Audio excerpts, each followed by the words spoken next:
Okay.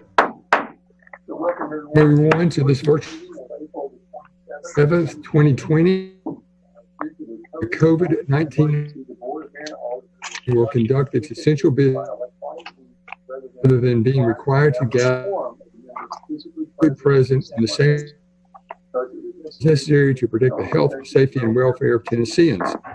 This meeting is in compliance with the Governor's Executive Order number 16, issued on March 20th, 2020, and in effect until May 18th, 2020. So we'll call the meeting to order. First is the roll call. Ms. Golden. Mayor Wayne Curlee. Here. Mayor Pro Tem Blanks. Here. Alderperson Berry. Here. Alderperson Blackwell. Here. Alderperson Dunn. Here. Alderperson Lewis.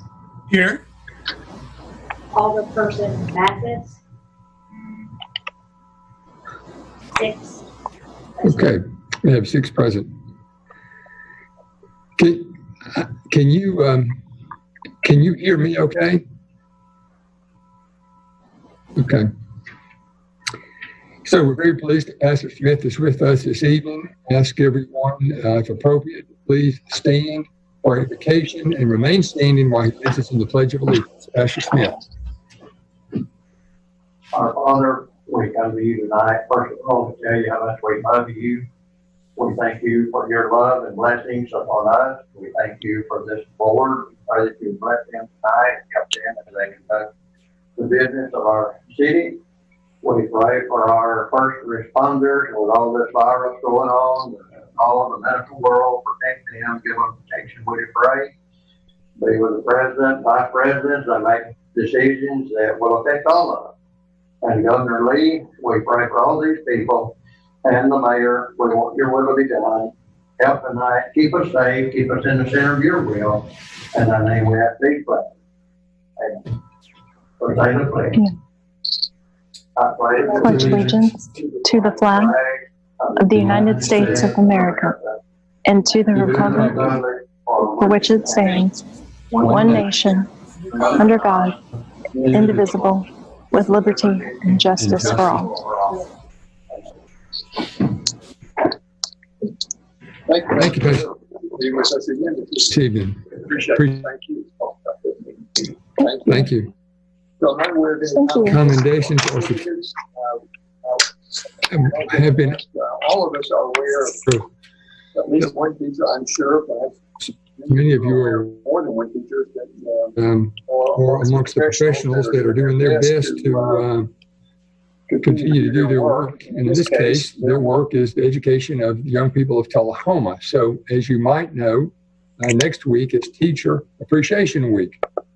And whereas teachers and staff make public schools great, and whereas teachers work to open students' minds to ideas, knowledge, and dreams, and whereas teachers keep American democracy alive by laying the foundation for good citizenship, and whereas teachers and staff fill many roles as listeners, explorers, role models, motivators, and mentors, and whereas teachers and staff continue to influence us long after our school days are only memories, now therefore be it resolved that I, Lane Curlee, Mayor of the City of Tullahoma, Tennessee, by virtue of the authority vested in me, do hereby proclaim the week of May 4 through 8, 2020 in Tullahoma as Teacher Appreciation Week, and urge that we observe this week by taking time to recognize and acknowledge the impact of teachers and school staff in our lives. So we're pleased to proclaim next week as Teacher Appreciation Week. Now, I'm not aware, Ms. Moody, are you aware of any comments from citizens at this time that have come to our attention? I am. We have. If you will mute yourself.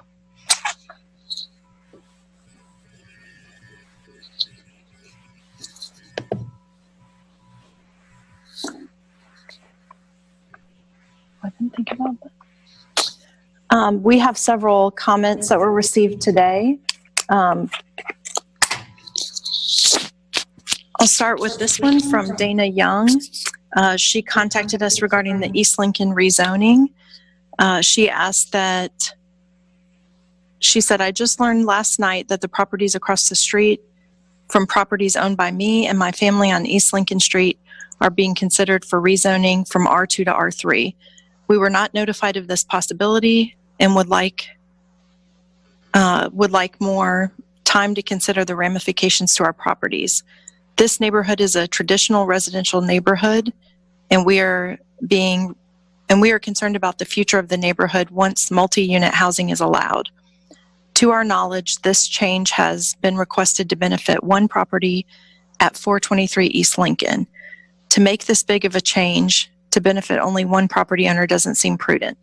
Please research the impact of this decision on the entire neighborhood thoroughly before making this change for one owner. Can everyone hear me okay before I read the others? Okay, good. All of the other comments received were related to baseball practice. First, from Robert Nichols. He is a parent and a physician in our community. He says, as you're aware, the middle school baseball season was cut short, only 2 games into the season. This group of players has been working hard all winter in anticipation of this season. This group plans to play in a highly competitive tournament throughout the Southeast this summer. We're asking that they be allowed to use green field for practices only, and we can take whatever medical precautions the city seems necessary. From my medical perspective, this age group statistically is at minimal risk from COVID-19. As we review data from across the country and world, almost no children have died from COVID-19 without having serious pre-existing medical issues. All of the players have had physicals in the past 12 months and are cleared to play sports. They are the least likely to become seriously ill from the pandemic. We can take precautions such as a 6-foot rule without affecting their ability to practice. There is less contact in baseball than in golf, which continues in our community. I believe the medical risk from allowing them to practice to be extremely low. In fact, they are more at risk from the drive to the park than the actual virus. Please consider allowing this group to practice at Greenfield. I thank you for your consideration, Rob Nichols, MD. And then another from Jenny Nichols. She said, please allow the 14U and 13U baseball teams access to Greenfield. I know most of the boys on each of these teams and have witnessed their character in multiple settings. Baseball fields at my home and in the school environment in my work as a nurse for TCS system. The majority of these boys are not only elite baseball players, but excel in academics and are of good moral character. Multiple teachers from East Middle School have praised this year's 8th grade as the best they've taught in many years. I say that to let you know that the good example they set for their peers. These boys will abide with rules for proper distancing, just as they would any rules set by coaches. Giving the teams back the opportunity to be together in practice will allow the boys to focus on positive activities and friends during this time. Vicki and Barry Tomlin, same topic. Barry Tomlin, I'm the TMS baseball coach. Due to the unfortunate events of the coronavirus, our 2020 baseball season was cut short. We're asking for permission of field use beginning next week, if possible, to get the players ready for a possible summer travel baseball schedule that begins June 1. We, as parents and coaches, will stay within the guidelines of social distancing to the best of our ability. And then I know, Mayor, you had conversations today with Jeff Banks. His is pretty lengthy, but it's the same topic, talking about Tullahoma Middle School baseball and wanting the use of Greenfield. And then Todd Emery as well, asking for consideration to open Greenfield for baseball use to the local teams. There are 14 8th grade kids and 13 7th grade kids that did not get to have their baseball season this year and hoping to play this summer. And then one just received from Jonathan Smith, reaching out again, encouraging to open Greenfield.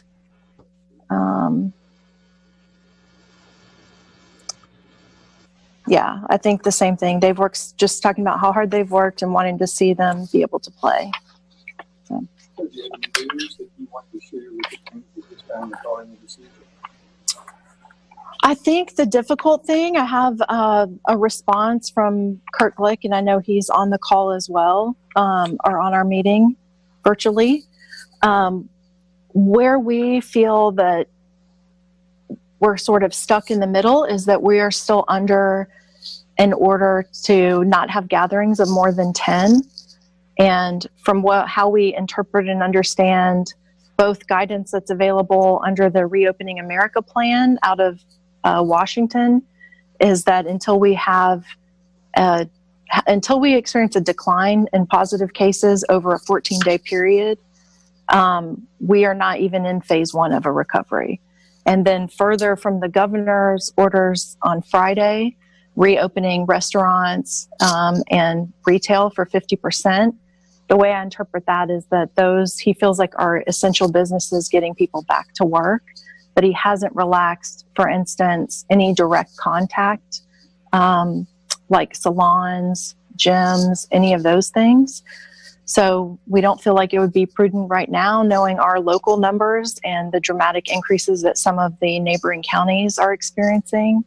We think until the restrictions on gatherings of more than 10 are lifted, we don't see a way to allow youth sport activities. Okay, any questions or comments?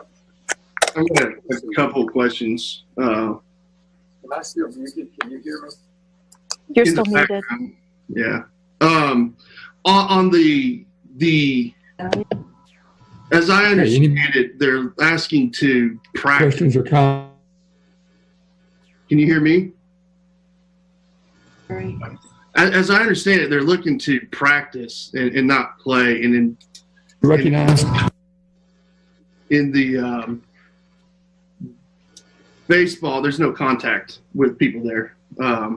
So they're able to do the same social distancing. So they're looking, you got people on the base that are, 15, 20 feet apart, then the outfield, and looking to do some batting practice where they don't have anywhere to do it. They've got tournaments starting, I think one slated for May 15th or 16th. I think it's kind of the concern there. And I don't think anybody's asking to play any games. But we've got, my understanding is we're opening up the. Can you hear him? We're looking at opening up the community center. Does that include the gym? That's all the pools. And if we're opening things like that,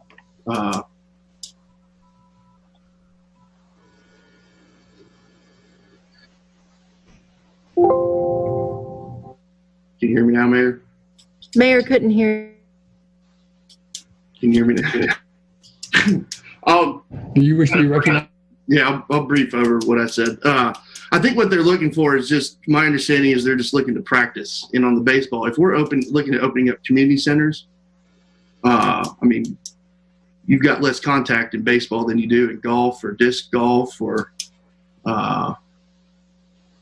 swimming pools. And I think maybe that's where they're kind of looking at and they're looking to practice versus play games. So you're not going to have people in the stands. You're not going to have any of that stuff. You're going to have, I think, 12 people on a field and 3 or 4 coaches, is my understanding. From those requests. All right, thank you. Anyone else? Difficult. I know the young men and the coaches want them to play, the parents want them to play, but I think we need to respect at this point what we understand the rules to be.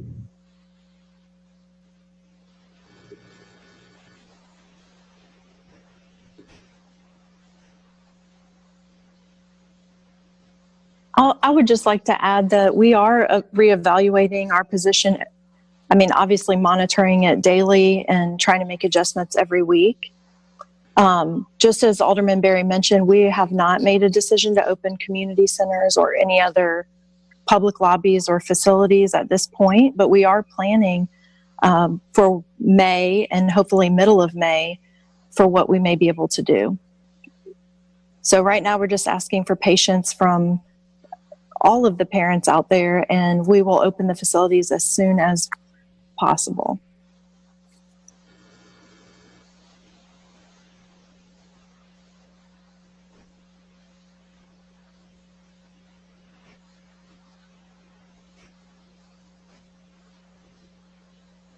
We can't hear the mayor. I don't know if I can see him speaking. I don't know if you guys are meaning to be speaking right now, but we can't hear. At least I can't.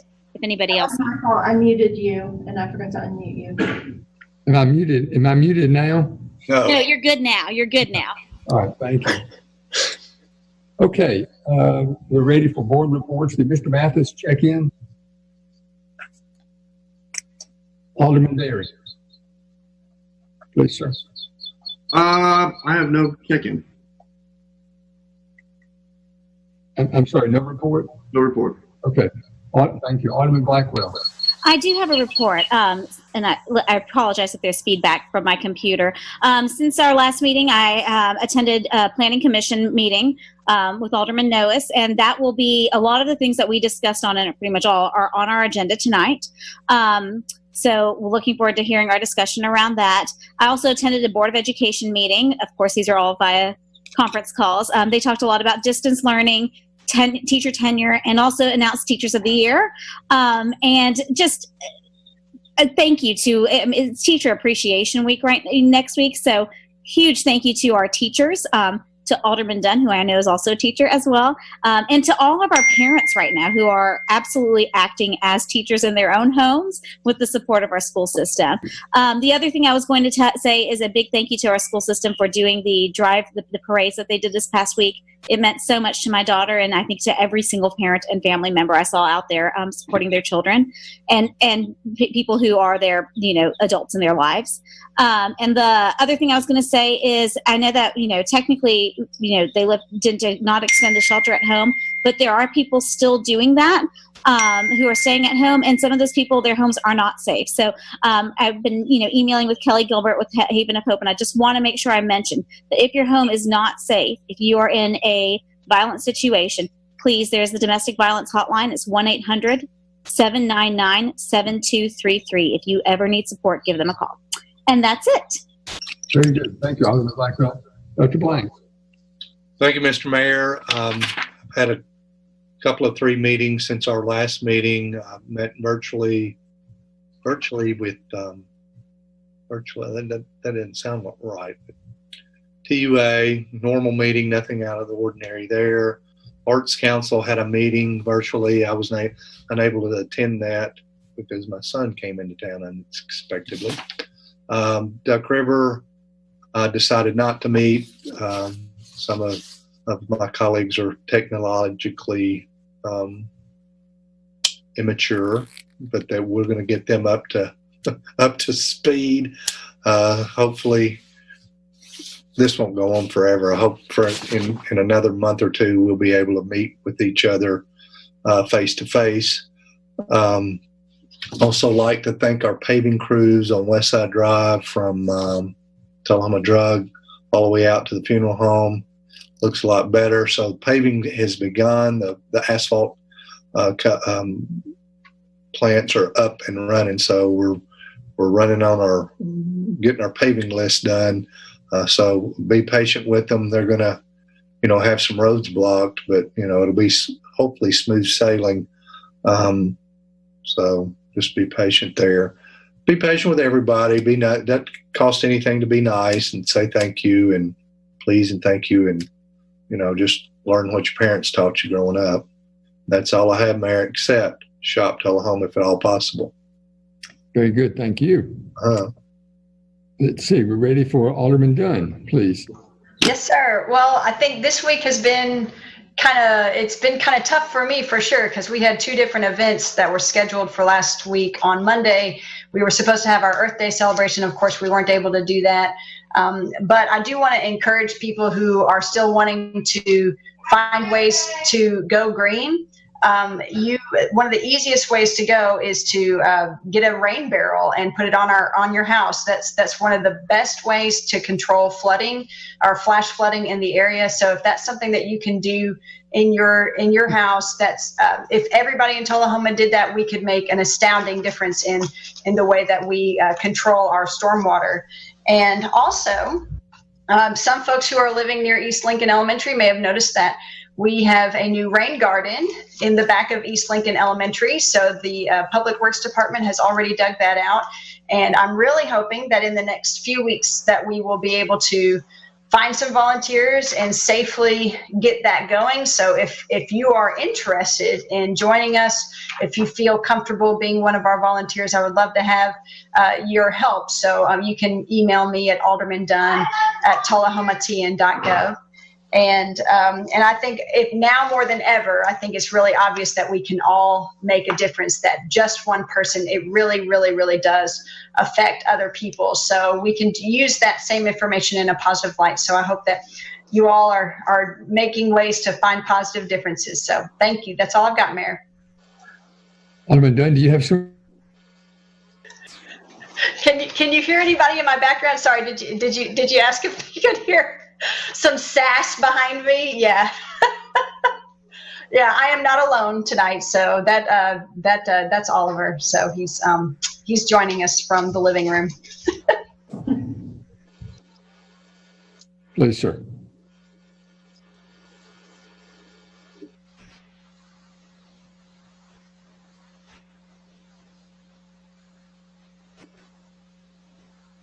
Alderman.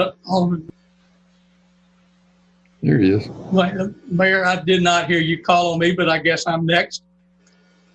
So thank you, and thank you to a couple of the aldermen who sort of gave my report for me, because Alderman Blackwell alluded to the Planning Commission meeting that we had last week, which we are discussing about half three of those on the agenda for tonight.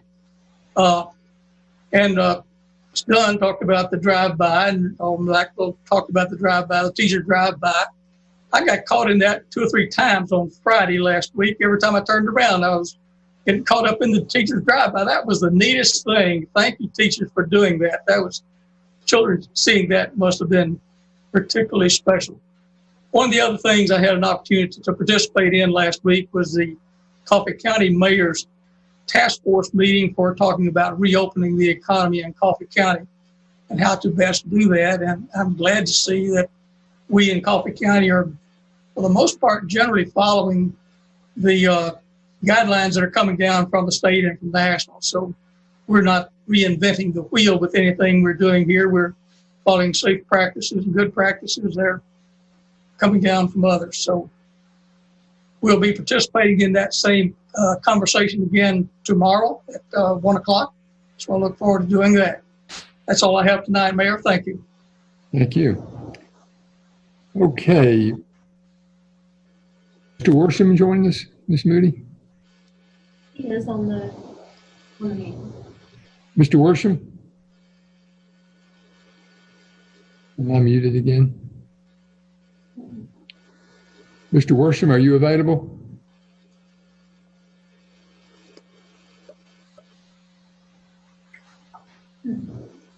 I actually don't see him now, but he was on the call earlier. I'll make a note and maybe come back if he circle back around and try to catch in. Okay, ready for the city administrator's report. Ms. Moody, please.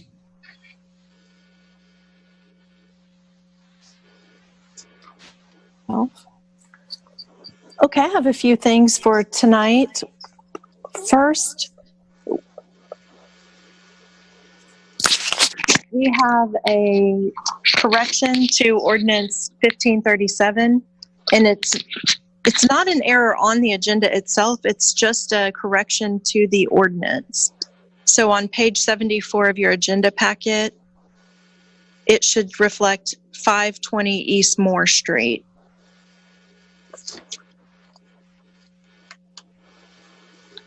And we'll get it corrected for second and final reading at the next board meeting.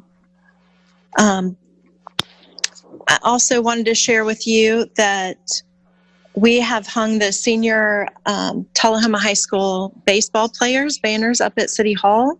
So if you haven't been by, maybe especially at night, it's a really nice view inside of our windows. You can see the banners hanging there. And we'll have those hanging through May 15th. I also wanted to share that we have, the department heads and I have been having a lot of discussion about how we have a slow reopening ourselves, how we sort of evolve in this new normal.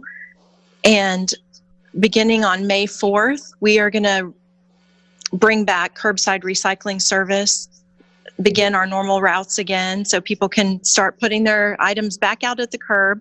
We know they've probably been piling up around your house, so we want to help you get those out. We're also going to open our airport terminal building back up. Those that have hangars and planes out at the airport have already been able to use the terminal building, and we'll be able to keep a safe distance if some of the general public want to start going to that building again. The other thing is our animal shelter. I know a lot have been wondering about it. It's been closed, but beginning May 4th, we will start adoptions again and taking those by appointment. So if you'd like to help walk the animals or maybe visit and see if there's an animal you'd like to adopt, we'll be doing that by appointment. All other things will likely remain closed until a little further into May. But like I said, we're monitoring it regularly and seeing if we can make adjustments. One of the big adjustments we're making is installing glass at City Hall. And as soon as that project is done, we'll be able to open the City Hall lobby again. And last, I think I want to share with you an update from our tourism initiative. Winston Brooks has been working on a Best of the Tri-Lakes region brochure so that we can get some of our best assets out into the welcome centers. And our brochure has now been approved by the state of Tennessee to be in all their welcome centers. And Jack Daniels, I know, has agreed to allow us to put it in the visitor center in Lynchburg. I'm sure George Dickel will make that same offer to us. So I'll get you a copy of it as soon as we have it printed and in our hands so you can see that. That's all from me.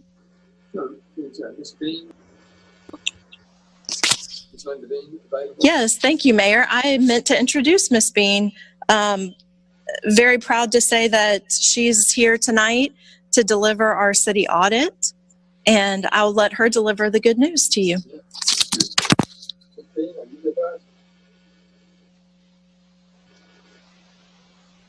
My voice comes and goes, but hopefully you'll be able to hear me. I hope everybody's had a chance to look over the audit report. It's quite lengthy. It seems to get bigger every year as the state adds more schedules and wants more information.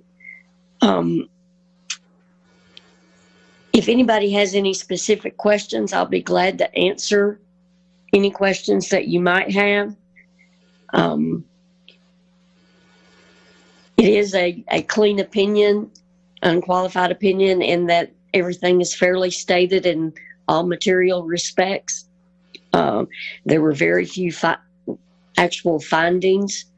A lot we just could orally discuss because they were not material. Does anybody have any questions?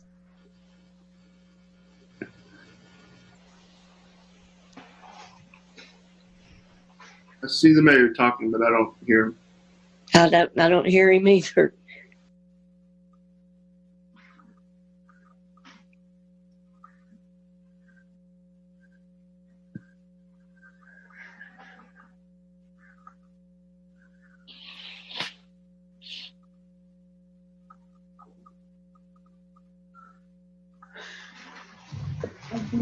Unmute you, but not at the moment. Am I on now? So it's, Ms. Bean, it's my understanding that most of the areas of city government had no findings, and the ones that did, is that correct? Have pretty much addressed all of them. That the ones that we did have already been addressed. any of the aldermen have any questions or comments? Thank you for your hard work. Thank you. Thank you. Thank you. I appreciate the cooperation that I get from everybody that's connected with the audit. It makes my job go a lot easier, and I do appreciate the cooperation that I get. When you go back and look at the video, you might want to remove that tree limb off of the top of your head. Okay. How about that? Now, how'd you do that? I switch my chair around. Okay. Do we have a list of the findings that we did find? Are they on the city's website? They're in the back of the report, so they should be. If the report's on the website, then they'll be in the back of the report, very last pages. You say it is on the website? Under the financial. Is it on the website or on the phone?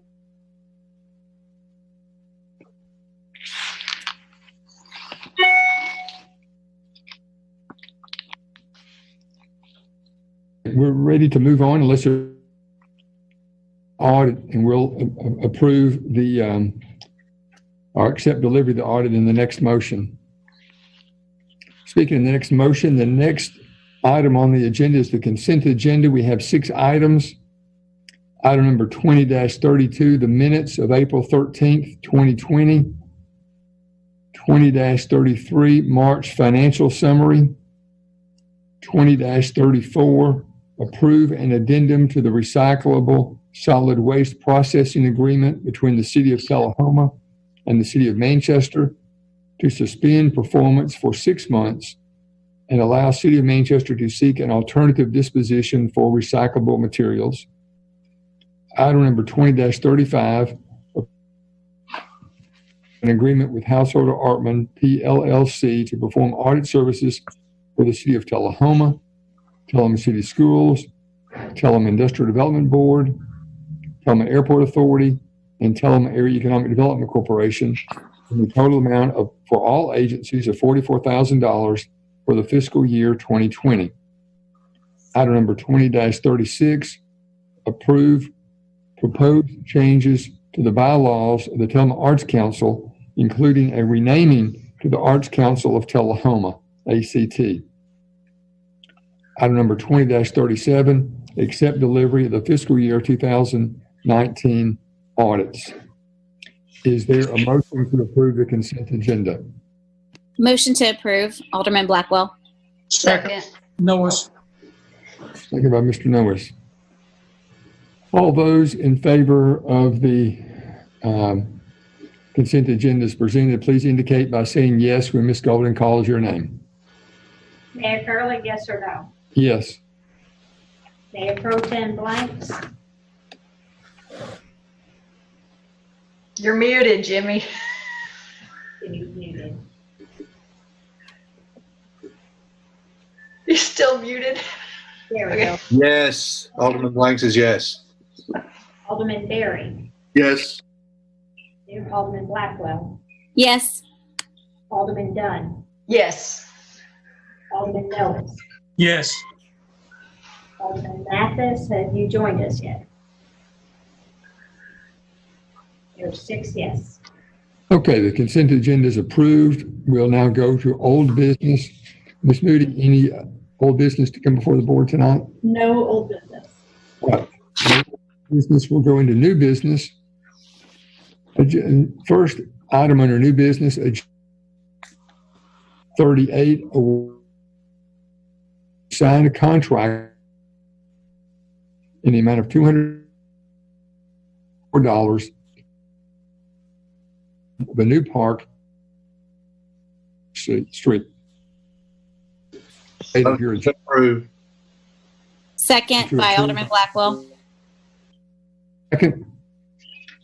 Second by Alderman Blackwell. Any discussion? Mayor, you broke up just a little bit. Could you say what the item was one more time? Could you just read it one more time? You broke up quite a few times. Yes, agenda item number 20-38, award bid and authorize the mayor to sign a contract with Curlee Construction in the amount of $223,874 for the construction of phase 1 of a new park at 126 Silver Street. Is that better? Yes. Good. We have a motion and a second. Is there any discussion? I have a couple. So as I understand it, this is all going to come out of our capital funds right now, and it's reimbursed for $130,000 out of a grant program. I guess my question is, I know that we've talked about doing this part, but is right now the best time to start a new project when we're unsure what revenues are going to look like over the next year and a half, 2 years? What if we need, I mean, should we, it's now the best time. Ms. Mary, did you address that? Mayor, I'll just repeat the comment. Alderman Berry asked whether this was an appropriate time for us to be starting a new project. So he understands that the funds are budgeted in our current capital projects fund, and that $130,000 of this project are coming from state grants. But his question is, I think, to the board, is this the appropriate time to start a new project? Yes. Mm-hmm. Yeah. It just seems, we don't know what revenue is going to look like. We can always come back to it if we figure out, hey, we've got the money, we're going to be fine. But we just don't, I don't know unless we do know. Is the grant money coming back? If we delay, will we lose $130,000 in grant money? I'm sure there is a time limit. Ms. Moody, are you aware of the time limit? I don't have the exact time limits in front of me. I know that we have requested extensions already to keep the grant funding that we have. I think it's a fair question, knowing that we probably are facing a pretty difficult budget year next year. It's one that, just to be honest, I don't feel like I could answer. You know, obviously I'm recommending moving forward with it because we do have the funds budgeted, and the amount of the state grant funds are about half of the project costs. I would think that we would be likely to lose some of that, if not all the grant funding, by delaying the project. And you know that construction costs only seem to go up in the future. It's not going to be any less expensive. It's a tough call. I would support the board either direction because I think we're in a tough situation. I mean, we've got a whole community there that's excited about this project.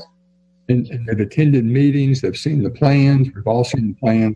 I would really hate to delay it. May I ask a question? So, isn't it, I mean, this is a grant that we have received, or and can lose. And if we're going to apply for more grants, because this project has multiple phases that we want to do, isn't it in our best interest to deliver on time instead of delaying, so that we are more likely to receive grants? Because don't they take that into account? They'll be like, hey, Tullahoma didn't do it in time, so we're not going to give them a grant. Correct, or am I off base? Ms. Moody? No, you're correct. There's criteria they look at, they call it capacity, and they look at a city's ability to complete grants on time and successfully do the projects that they apply for. So I think that is a valid concern. This is actually 3 different grants, but they're almost all from the same Department of Health. And I think the mayor's point is well made. We're very proud of the level of community engagement that we've had around this park. And the basketball courts with lights, specifically with lights, was the top requested item from the community. And I want to make one quick mention also, if that's okay, is why I think this is important is that we're also having kids that have been stuck in their houses for a long time. They probably are ready to get out at some point too. I think it's a fantastic move to start moving with the park there. I'm just really worried about we take $223,000 right now, and we get into a situation 6 months from now, because that's all coming out of ours, even though we got it budgeted. We didn't get any grant money yet. It's reimbursed, right? So we do the building, we take out of our budget. Once it's done, we reapply for that money back, which we don't know how long that will take. It's the Department of Health. Surely they would understand if we reached out and said, hey, because of the recent health crisis, this is why we just feel we don't want to get ourselves into $223,000 is a lot of money. And that could go towards a lot of different things if we get into something that we need to fund that's essential. I'm not saying that parks aren't essential, but they're not our primary, public safety and infrastructure and paying the employees is kind of the primary thing. That's just kind of my thoughts. I just hate starting any new project right now, especially I'm a little torn over this anyway, and I know that we've talked about it, but we've got other parks like Jefferson Street Park where we've got fields, there are basketball courts those kids would love to play on, but we've got an entire corner of that park that's about to fall off and 2-inch gaps down the basketball courts. And I hate starting a new project right now.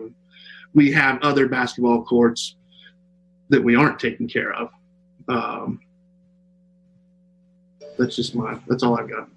Okay, thank you. Anyone else? Can I make a comment, Mayor? Yes, sir. Mr. Norris. This has been on the drawing board now for some time. There's been a lot of effort that's gone into it. And the addition to this area there on Silver Street will be an extremely valuable asset to that community, an asset to our city. And to put that on hold at this time, I think it'd be a negative impact to a lot of people. So I'd like to see us go forward with this, as I do see it as an asset to the city. Having walked that property and look at the potential that it has, and to look at the surrounding area, and to think of what it's going to provide in the way of recreational activity to that community, is just too much of an opportunity for us to bypass. Thank you. Thank you, Alderman Norris. Anyone else? All right, we have a motion and a second on the floor on agenda item number 20-38. When the roll call is called, please indicate by saying yes or no. Ms. Golden. Mayor Curlee, Yes. Mayor Pro Tem Blanks, Yes. Alderman Berry, No. Alderman Blackwell, Yes. Alderman Dunn, Yes. Alderman Noes, Yes. 5 yeses, 1 no. 5 yeses, 1 no. The motion passes. Ready now for resolution number 1825, a resolution to amend the City of Tullahoma fiscal year 2020 operating budget to support adjustments necessary in anticipation of economic losses due to COVID-19 pandemic. Let me get a motion and a second on the floor, and then I'll just To approve. Second. discussion. Did you hear who it? No. All right. Who made the motion, please? Rupa Blackwell, Alderman Blackwell. Alderman Black. I seconded. Seconded. I do. By Blanks. It's on resolution number 1825. Sorry, my Thank husband just you. came in. I didn't want him to make noise. Sorry. Okay, thank you. I want to first compliment Finance Director Sue Wilson, who has spent a lot of time putting this together. It's our recommendation that we go ahead at this point in our current fiscal year and amend our revenues to where we think we're going to be at year end. On the positive side, we've had a very strong year this year until this happened. So we're all just trying to adjust as quickly as we can. What you're seeing in front of you are those adjustments in revenues and amending them down by about $760,000. We think that'll put us in a good position to end the year strong, and hopefully if we do have to use any of the city reserves, it'll be a very small amount. Because we have to have a balanced budget, we have to balance revenues and expenditures. You're seeing the equivalent adjustments to our expenditures. I've had some questions before tonight from some of you wanting to understand more about the reductions in salaries that you see here. And those reflect positions that were empty at some point between July 1 and this point in the budget year. So these do not represent the vacancies going forward. These are primarily vacancies that have already occurred and funds that we know we won't need to expend. Do you have any questions about specific line items? You've heard an explanation. Or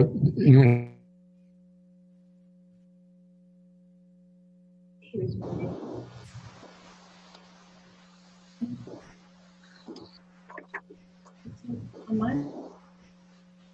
You've heard an explanation. Does anyone have any questions?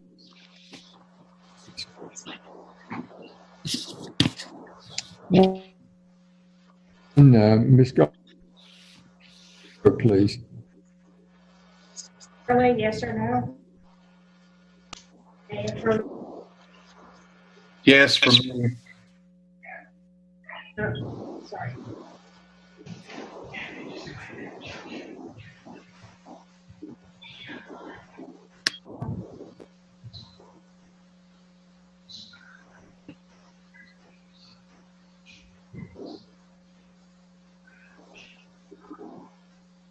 Yes, or Well, yes or no? I didn't hear a name called. Alderman Berry. Alderman Berry is in yes. Thank you. Alderman Blackwell? Yes. Thank you.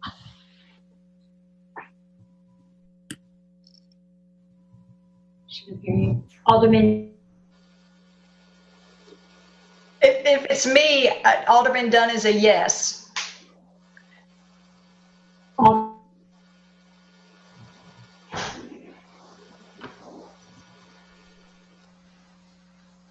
Alderman. You're really breaking up badly. If you're calling on me for a vote, my vote is yes. Thank you. 6 yeses. Mr. Mathis, you're still not with us, right? Okay, 6 yeses, so Resolution 1825 passes. Thank you, Ms. Moody, for your initiative. Resolution number 1826, consider approval of a resolution to approve an urban development action grant, UDAG loan in the amount of $52,000 for JAD Enterprises, Inc. Let me get a motion and a second to approve Resolution 1826, please. Move to approve. Second, Robin Dunn. Alderman Noah's motion, seconded by Alderman Dunn. Any discussion? What's JAD Enterprises? it's the car washer.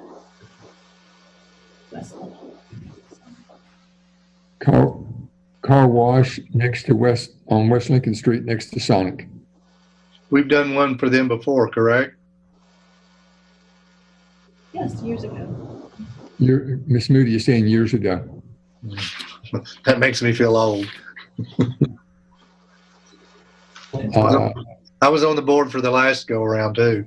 Everything's before. Questions? Ms. Golden, if you would. All right. Mayor Pro Tem Blanks. Yes. Alderman Berry. Yes. Alderman Blackwell. Yes. Alderman Dunn. Yes.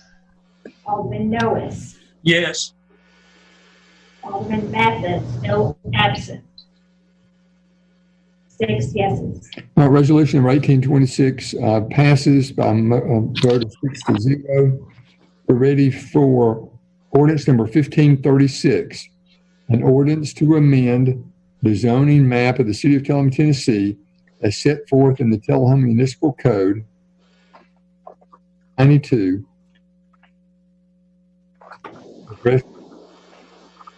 Street, Lincoln Street, Lincoln Street, East Lincoln Street, 3 East Lincoln, 07 East Lincoln, from R2 district to R3 high density residential district, adopt on the first of 2 readings and set a public hearing for Monday, May 11th, 2020 at 5:30 p.m. So for purposes of discussion, let me get a motion and a second for ordinance number 1536.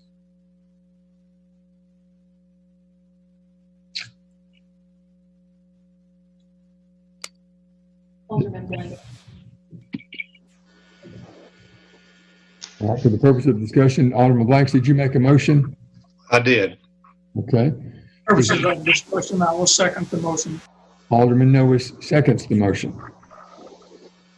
Okay, we have the applicant with us in the room tonight.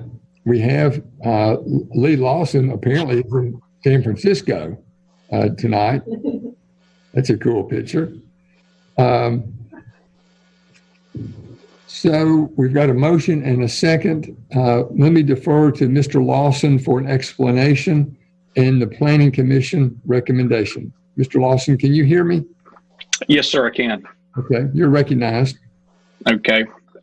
It's a rezoning of 6 lots along East Lincoln Street from R2, which is medium density residential district, to R3, which is high density residential district. The applicant made the applied for the rezoning for the purpose of converting their home into a congregate living facility, or more or less a dorm for the basketball team at Motlow State. Which, you know, if we tried to rezone their property by themselves, it would have been probably fell under the spot zoning issue. So the staff gave a recommendation to the applicant that the only way that it would be able to be done as far as a rezoning would be concerned was to do the 6 lots and stretch it to where it would connect to an existing R3 zoning district on East Lincoln Street. The Planning Commission gave it a favorable recommendation last Monday on April the 20th. They passed it 4-2. Okay, thank you, Mr. Lawson. Let me open the discussion up with the alderman. Does anyone have any questions of Mr. Lawson at this time? Can you clarify? Did I hear you? So we're one property owner wants to rezone. So we're looking to rezone 5 other properties to get around a spot zoning law. Is that what I'm understanding? That was the only process that would have been able to be done that would accomplish what the applicants are wanting to do. And there's no other. I'll let May I ask? Sorry, yeah, I guess my question kind of probably ties to Alderman Berry's is, did the other homeowners or the property owners adjacent to this one, did they all also agree to the R3, or did they request the R3 also? No, they weren't party to the application. Were they party to any discussion, or did they get mailing that this was going to be tried to rezone? Yeah, we sent certified letters to each of the owners. We also posted a sign on the property as well. I had one contact me, and I know that they don't like it. They weren't able to attend the meeting. He couldn't figure it out. Well, we had to have the meeting similar to what we're doing tonight, Right. so it made it kind of difficult. Yes, sir. Yeah. I'd like to make a comment. We did hear. Yeah, so in the actual during the not public hearing, but when we had citizens comments at the very beginning, we did receive a letter from someone saying that they had concerns about it, that they lived in that area, and that they had not received a letter about it. Whether they did or not, the concern is that they wanted us to look into it some more before actually discussing and voting on it. And so I wanted to point that out, and that, you know, I've heard from other people as well in that area who have concerns about having going from an R2 to R3 in that area, and making so densely populated. And I know that we have that it is in that within our land use plan as it is, we do have a commercial area abutting it. But I know that at some point we really need to take a look at updating our land use plan, because we've seen, as long as I've sat on the planning commission, we keep seeing things come in where we're like, why was it like this? You know, and so I want us to take this into account if we can.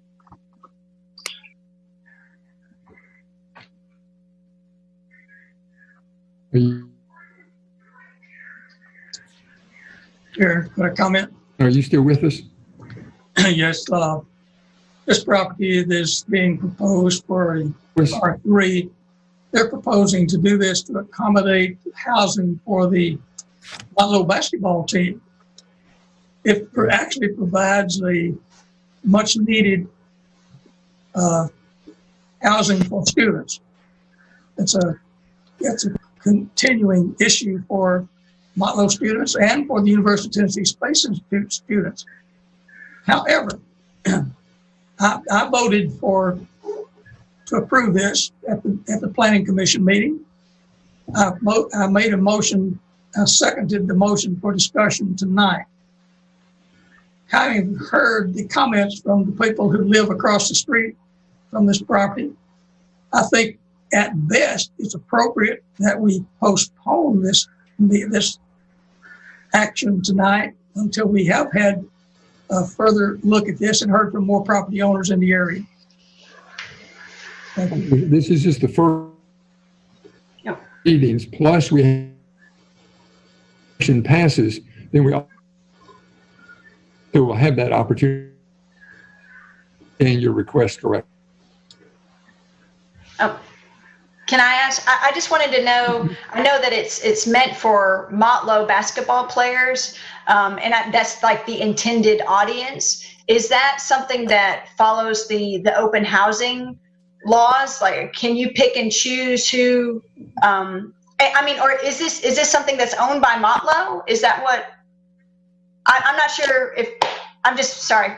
Lee, could you answer that or? No, the house is owned by the applicants, Mr. and Mrs. Wynn, who are right there in I guess in one of the screens, I guess Jennifer's screen there. They own it. They lease it out to the Motlow basketball team. Is that something that's like, but could a family live there? Like, is that I mean, as far as open or fair housing, does that follow that law? I'm not aware of that law, but I'm just speaking of purely from a zoning aspect on this issue. Okay. We have other issues that'll probably have to be taken care. If this was to pass, taken care of, like the parking area, and then bringing the house up to standards for a dormitory. It would have to follow the building code. Okay. So they were not planning on demolishing this house. They were planning on retrofitting it. Okay. Yeah. May I ask a question? I think, and I might have missed this in the Planning Commission meeting. I did not support this. I was one of the no votes in the Planning Commission. And my question for you, Lee, just now is, I think you said that I didn't realize that they were already actually living there. Are they already using it as a boarding house and is that non-compliant then with the coding, with our codes as is, or zone as is? They were residing in there like a dorm, and we sent a letter and told them that they would have to cease that activity at the end of the semester, which is next month. And I can't remember the date. I know it was like around Memorial Day or before it, I do believe, is when we were going to, that was their deadline to have all the students out of the building or the house.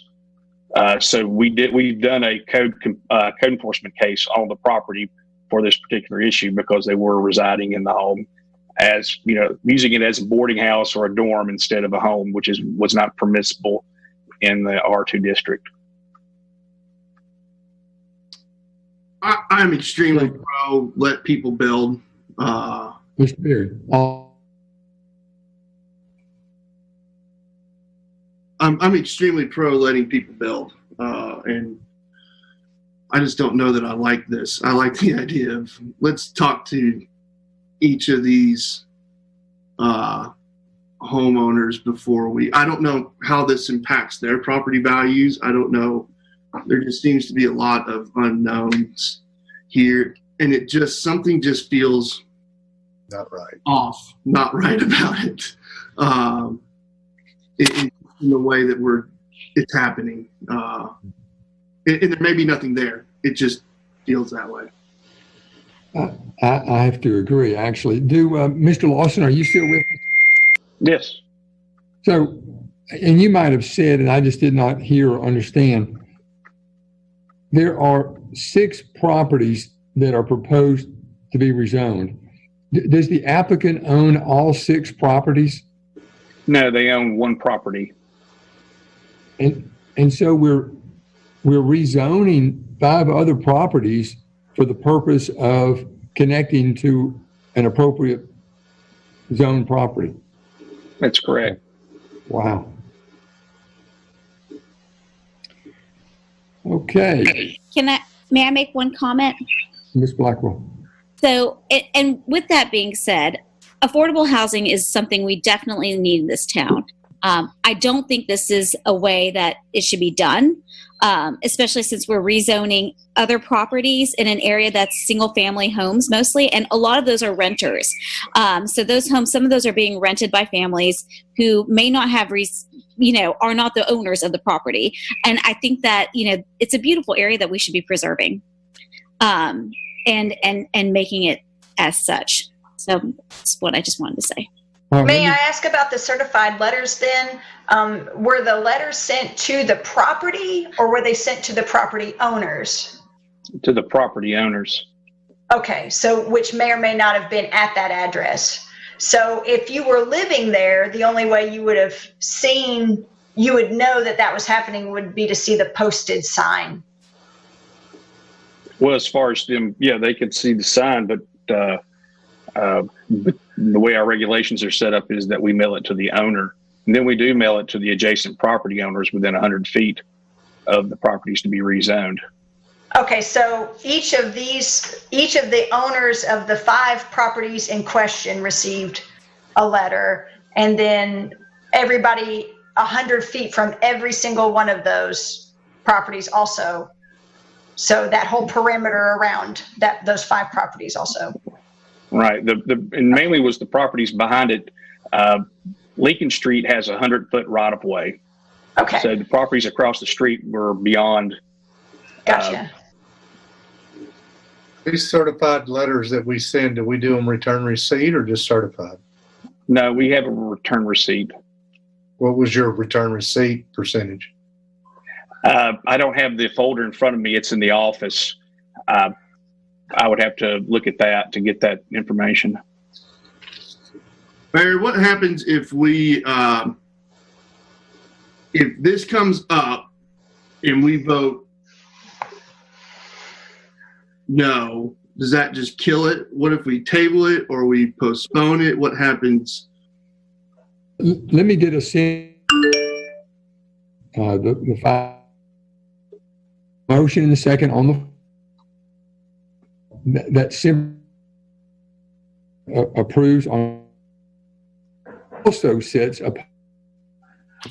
So if we approve, I'm catching every other. I can't hear you, Mayor. Yeah, we can't hear you.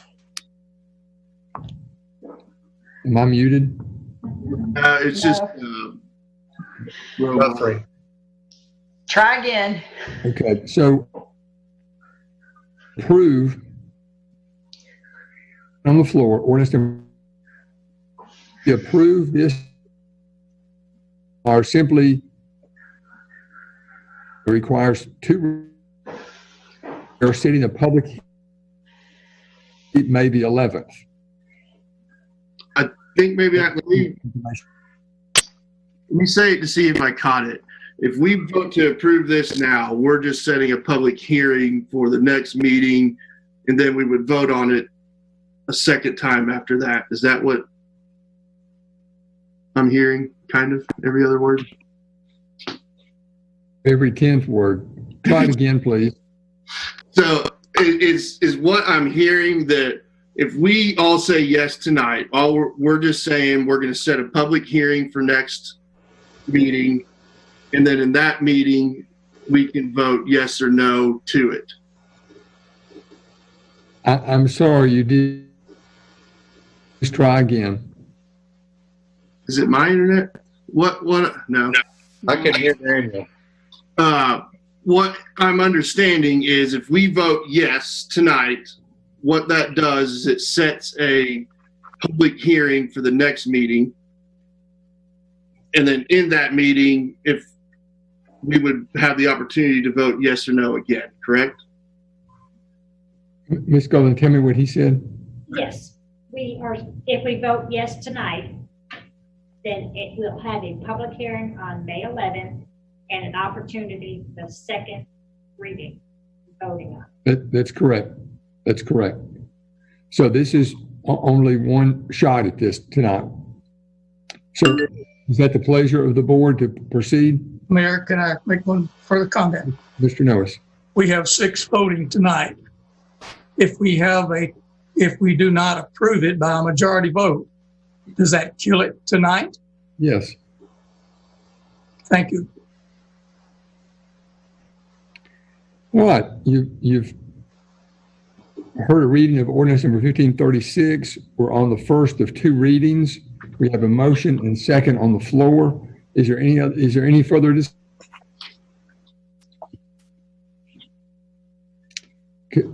Could you hear me? No. No. All right. We have a motion and a second on the floor. We're ready for a vote. Is there any further discussion? Ms. Dunn says no more discussion. Dr. Blanks, no more discussion. Ms. Blackwell, no more discussion. All right. Mr. Novus, no more discussion. All right. Ms. Golden, call the roll, please. Or call for the vote. Mayor Curlee, yes or no? Yes. Mayor Pro Tem Blanks, yes or no? No. Alderman Berry, yes or no? No. Alderman Blackwell, yes or no? No. Alderman Dunn, yes or no? No. Alderman Noes, yes or no? I have 5 no's and 1 yes. All right. So ordinance number 1536, having failed to get a constitutional majority, so that motion is dead. All right. We're ready for ordinance number 1537. Can you hear me? Am I on? Ordinance number 1537, an ordinance to amend the zoning map of the city of Tullahoma, Tennessee, as set forth in the Tullahoma Municipal Code, which is ordinance number 1392, to rezone an approximately 1.03 acre parcel located at 520 East Moore Street from R2 medium density residential to R3 high density residential district, adopt on the first of 2 readings and set a public hearing for Monday, May 11th at 5:30 p.m. Let me get a motion and a second on the floor for any discussion. Is there a motion to approve? Move to approve. Second by Alderman Blackwell. Alderman Noes make a motion, seconded by Alderman Blackwell. Any discussion? Mr. Lawson, are you still with us? Yes, sir. Can you give us an explanation, please, sir, and the status in the Planning Commission? Okay, the applicant made the request to rezone the property at 520 East Moore Street. rezoning it from R2 to R3 to accommodate a multifamily development that he plans to do on the property. It's a little over an acre, 1.03, and which would allow him to do 14 units at most. It got a favorable recommendation from the Planning Commission on April the 20th.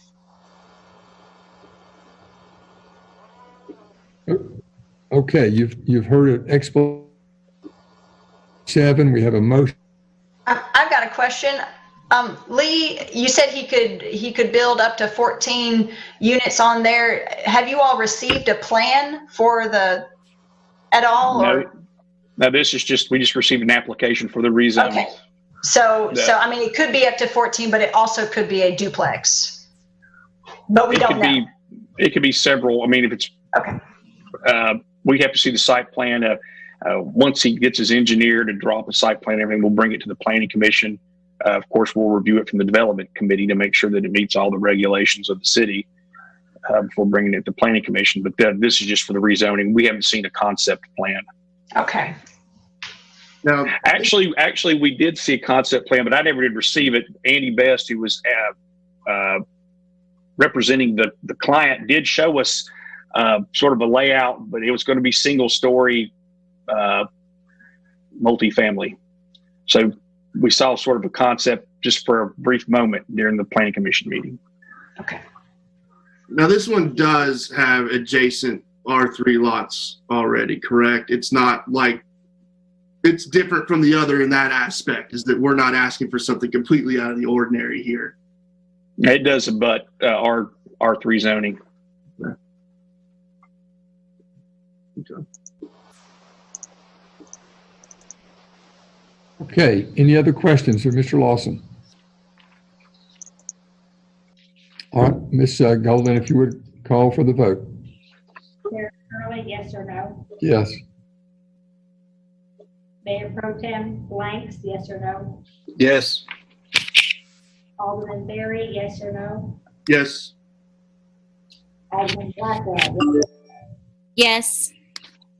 Alderman Young, yes or no? Yes. Alderman Noes, yes or no? Yes. 6 yeses. All right, ordinance number 1537, having received a majority vote, is passed on first reading, and we have a public hearing for May the 11th. The next ordinance number 1538, an ordinance to amend the zoning map of the city of Tullahoma, Tennessee, as set forth in the Tullahoma Municipal Code.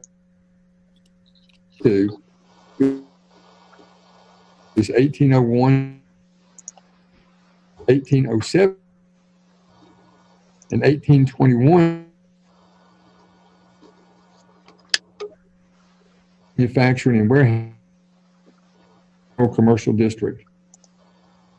First of two readings for Monday, May the 11th. And a second. Motion approved. Second. Made the motion, please. I did. Alderman Blanks. Dr. Blanks made. Yes. Who made the second? Alderman Blackwell. Alderman Blackwell. Thank you. Okay, Mr. Lawson, are you still with us? Yes, sir. Okay, the applicant, what occurred was that they've moved their operations from 1801 North Washington down to Northwest Atlantic Street in the old call center. The property right now was zoned I-1, which doesn't allow medical offices. So their property was non-conforming. I informed the applicant that their property was I-1 and they had 6 months to have that 6 months, they had 3 years from the time they moved out to have another doctor's office move in, or it wouldn't be allowed per the zoning district that it's in. They wanted to rezone it to C2. I advised them that they would have to have other lots rezoned to C2 along with them to avoid the spot zoning situation. They went ahead and put those other properties on the application. A certified letter was sent to the other owners notifying them of the request. But all three of the lots right now currently have medical offices or offices on them. So for those offices to be continually used as offices, if there's any type of vacancies for every 3 years, they would have to be rezoned to C2. Plus, it meets the land use plan of the comprehensive development plan as far as the policy of the area for it to be zoned C2. The Planning Commission reviewed it on April the 20th and gave it a favorable recommendation. Is this kind of the same situation as the first one?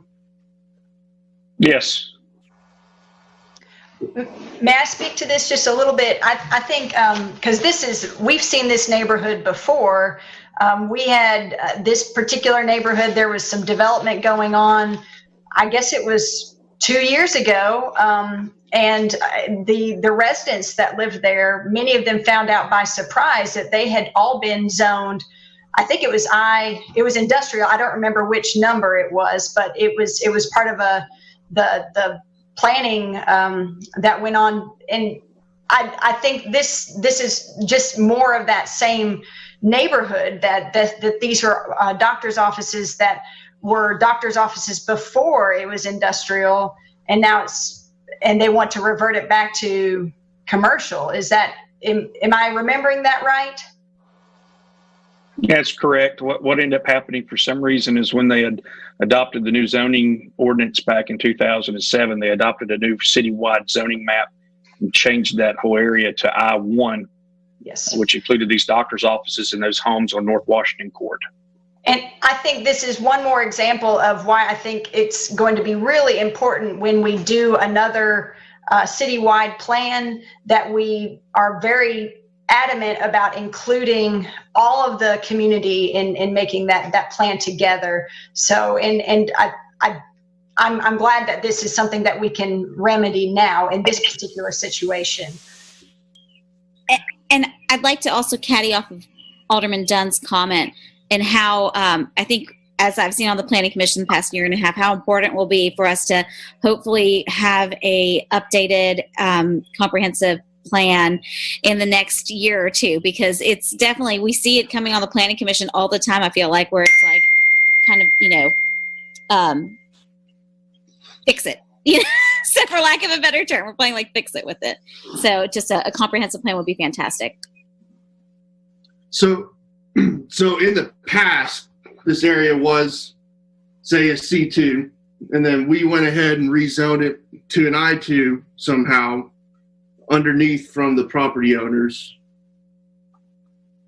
What occurred was there was a new ordinance and a new map that was adopted. What I've seen of the process, they followed the law as far as how it was conducted and how they proceeded with it. Maybe they should have had a little more public outreach, But as far as the actual process, it was done per the state law. But I don't know again how far reaching the outreach was towards the citizens and the property owners. Right. And sorry, when I said from underneath, I didn't mean anything about the process there. I just meant without that communication. And so what we're doing now is saying, let's rezone it from I2 back to C2. What it was originally. But should we reach out to those property owners that have those two? Maybe they bought it thinking they want it to be I2. No, I've sent them a certified letter. I've actually communicated with one of the owners of 1821 North Washington. The other property owner, which is a medical office on 1807, never did contact us, even though we did send them a certified letter. So we did communicate with at least one of the other owners. I didn't get to contact with the other one because they never did send us or reach out to us to voice any concerns. Daniel, the difference on this one and the first one was we're going back to the original zoning, which was before we did the overlay. It was commercial before, then we switched it to industrial. Now they're asking to go back to commercial, whereas the first one I don't think ever was R3 or whatever. There's that's the difference there. I'd lean more towards putting it back to C2. Yeah, I think that the rest of that neighborhood was residential before the overpass came in. So many of the houses that were built in that area are older than the overpass. So I want to say they were built in like the 60s, maybe. So at one point it was residential, but yes, so. Okay. And this just puts it as a public hearing, right? And we can just. Right. Meeting tonight. And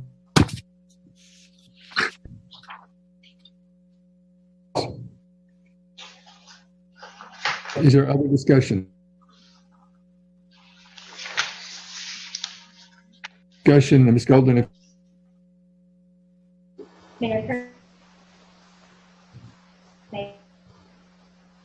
Mr. No? Yes, for me. Alderman Blanks. Alderman Barry? Yes. Alderman Blackwell? Yes. Yes or no?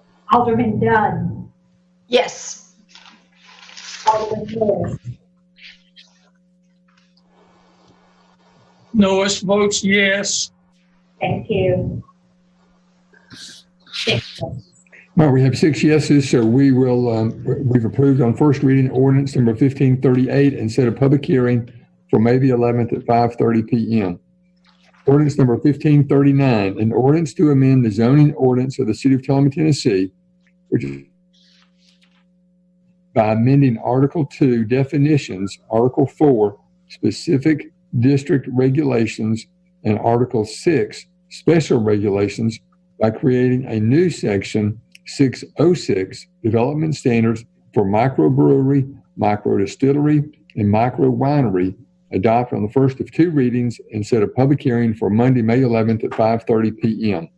For the purpose of discussion, let's see if we can get a motion and a second on ordinance number 1539, please. Motion approved. And I'll second. It's Alderman Blackwell. Dr. Blanks approves the motion. Alderman Blackwell seconds the motion. Mr. Lawson, are you still with us? Yes, sir. This has become the lead Lawson, actually the agenda tonight. And you're all the way in San Francisco. Yeah. Mr. Lawson, if you could explain what prompted this and how the Planning Commission view. Okay. There was an interest in doing one downtown next to where London's is on West Lincoln Street. Going through the ordinance, there was nothing that really addressed this particular type of use in the commercial districts. Seemed like a use that would be required into the industrial districts because it is production. So staff investigated, the regulations and what the trends were going in other cities as far as allowing these type of uses in commercial districts. And it seemed like there was a lot of them that have done it. So we went to the communities that had done it the longest and see, what their rules, regulations are and what, type of growing pains that went along with it as well too.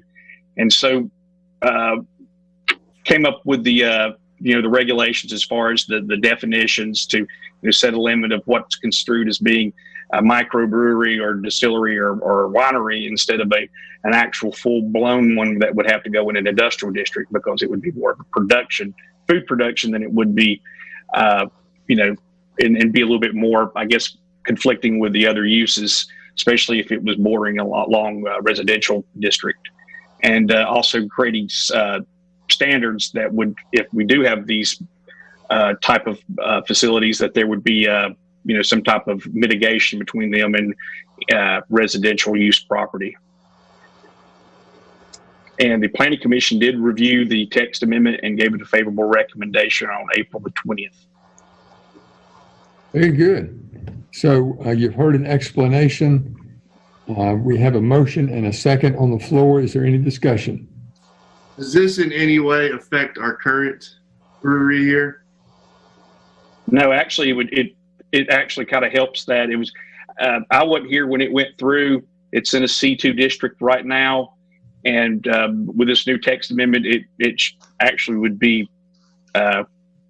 it wouldn't affect it at all.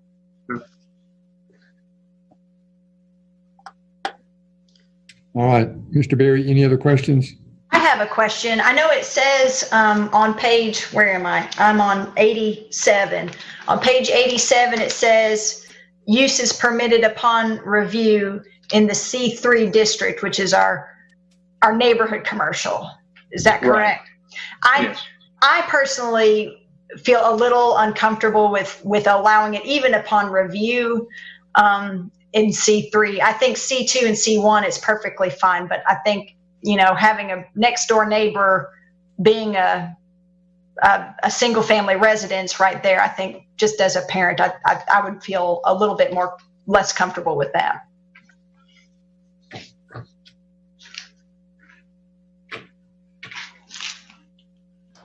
Okay, other discussion?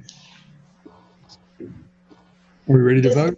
Is there a way we can vote to amend that, or do I have to make a motion or I just have to say no flat out? Yeah, they have to go back to planning commission. The way the rules set up is if any of the regulations or anything changes with the text amendment, it has to go back to them, do another recommendation and send it back up to you guys. All right. Well, that sounds cumbersome. I don't know. Yeah. Other discussion? Are the micro rotaries the ones that do the tiny little? Mm-hmm. I can't. I'm going to address Alderman Dunn's comment, if that's okay for a second, because I feel like these types of breweries are ones. Everything's so loud on my laptop right now. That these types of breweries, they're little ones, right? We're not talking about a big one. It's like one of those. I think about like neighborhoods like in Asheville, North Carolina, where you've got a brewery in a neighborhood. You can walk to it. Like that. That's kind of what I'm thinking. I'm not seeing like crazy bar night. Do you know what I mean in terms of what this would look like in a C3? Lee, does that sound right about or? That was the reason why start off as putting it into the use permitted upon review is that maybe once we look at it, we might want to create a little some more type of maybe standards on when you have this type of use in a mixed use area. It certainly would be allowable to do so, but we'd have to put it in the ordinance so people would know on the front end that there would be an extra hurdle or a higher level, higher bar to reach if they're going to put it in that area. Do we currently? Go ahead. Sorry. Do we currently have many C3 areas with residential? No, not yet. We haven't. The whole reason for that is we have it, but we've not had the time, or we haven't been able to locate an area. Then what we would need to do is to take the land use plan that's in the comprehensive development plan and identify areas that would be that good for that particular type of zoning, and then adopt that or do an amendment to the land use map to identify those areas, and then come in and do the zoning for it. Okay. So currently we have none. Yeah, it's not anything on the ground right now. Past this, somebody can go open up brewery right now in a residential area. Okay. Yeah, that's right. We don't have any C3s currently on the zoning map. Mm-hmm. So it would have to be in a C1 or C2 district. Okay. So everybody knows this is down zoning, not up zoning. Is that how you can classify that? Please repeat. Usually that would be construed as when you're doing a really rezoning, or if we were going in and doing a text amendment, changing uses to where one was going to be more exclusive zoning district than the next one. This is just actually trying to address any type of conflict that would be between residential uses and this use in a mixed use area, I believe is what, as far as the C3 district is concerned. With the C1 and C2, this really wouldn't be conflicting with any of the uses that are already in those districts that are allowed. So I don't know if I would use that term to describe what we're doing here. Okay, but we in fact are talking about a limited area downtown, and we're not doing any zoning changes here. We're just adding a text amendment to the zoning. We're just adding a use to the list of uses that are permissible in those districts. Sounds like a good idea. Very good. Any other discussion? Seeing none, Ms. Golden, if you would call for the vote. Mayor Curlee? Yes. Or no? Yes. Mayor Pro Tem Blanks?